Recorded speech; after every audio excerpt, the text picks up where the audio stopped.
As we continue our special coverage here, we're talking about the violence that has emerged, especially in the last week. Anti-China riots across Vietnam, focus, of course, in the central province of Ha Tinh. Joining us now for more insight is our current affairs commentator and assistant researcher at the China Institute of International Studies, Su Xiaohui. Thank you very much again for your time. And let's look at this in much more detail, because what we want to understand is what happens from here on, not in terms of the long-term vision, but really in terms of what really could happen next. Emotions are particularly brittle right now. Sunday, of course, being a weekend, was always feared to be another day when the violence could flare up. That's been contained. The Vietnamese government's been very careful to pull people back from major demonstrations in large cities today. What are the chances, though, that this could break out again, that we could still see the type of violence that's killed 2 Chinese already?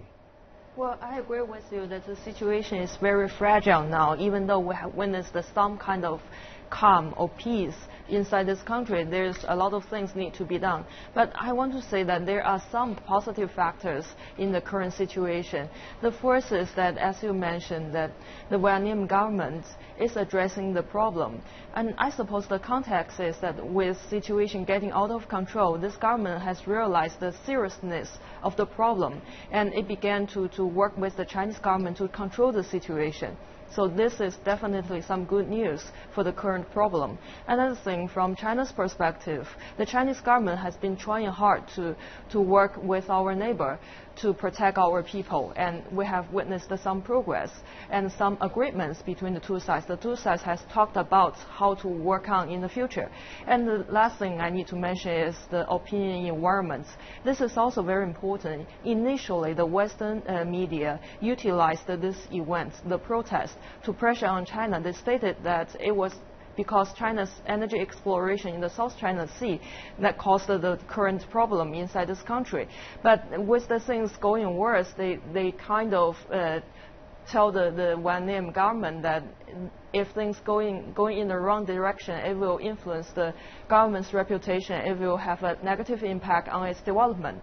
So we are witnessing some good news inside this country, but we still need the two sides to work on. I just want to give you 2 examples, 2 clear signals that the mood here isn't entirely secure. There are real concerns because China is sending another 2 vessels which are still on its way to Ha Tinh province, and of course it's chartered special flights to bring back thousands of its own nationals so far. So there's concern on that side. Also, when we look at the suspension of a number of exchange programs, that's obviously going to affect the people to people, the government to government to some extent. Do you think that in light of such intense emotions over the last few weeks that the Chinese will somehow reevaluate this relationship with Vietnam, a relationship that's been pretty solid in the last decade, and also knowing that by nature China's foreign policy architects tend to be very pragmatic at the end of the day? Well, what are they going to do? I suppose that on the whole, the Chinese government will value the bilateral ties with this country. This is consistency in our foreign policies. So what we are trying to do, currently the most important task is to protect people. So the evacuation is going underway.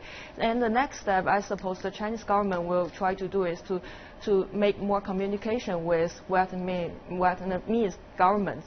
What we are trying to do is to demand the government to address the follow-up issue of this protest.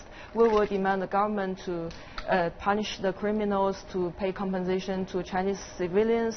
This is necessary. And on this on this foundation, the Chinese government will work with our neighbor to address the issues that we need to look at the whole picture of the bilateral relationship. This means that we need to be careful in the future to avoid this kind of incidents happen again. And the last thing, of course, in the long run, the Chinese government will move back to the cooperation with this country again. We believe that the cooperation is the basic to resolve the problems with this country. If the problem always exists, disputes always exist, it is unlikely that the two sides can have a very stable and long-standing friendship. So what the Chinese government trying to do is to carry out cooperation to make this country to move back to the right track of the diplomatic ties. Su Xiaohui joining us here in our studio. Thank you, as always, for your time.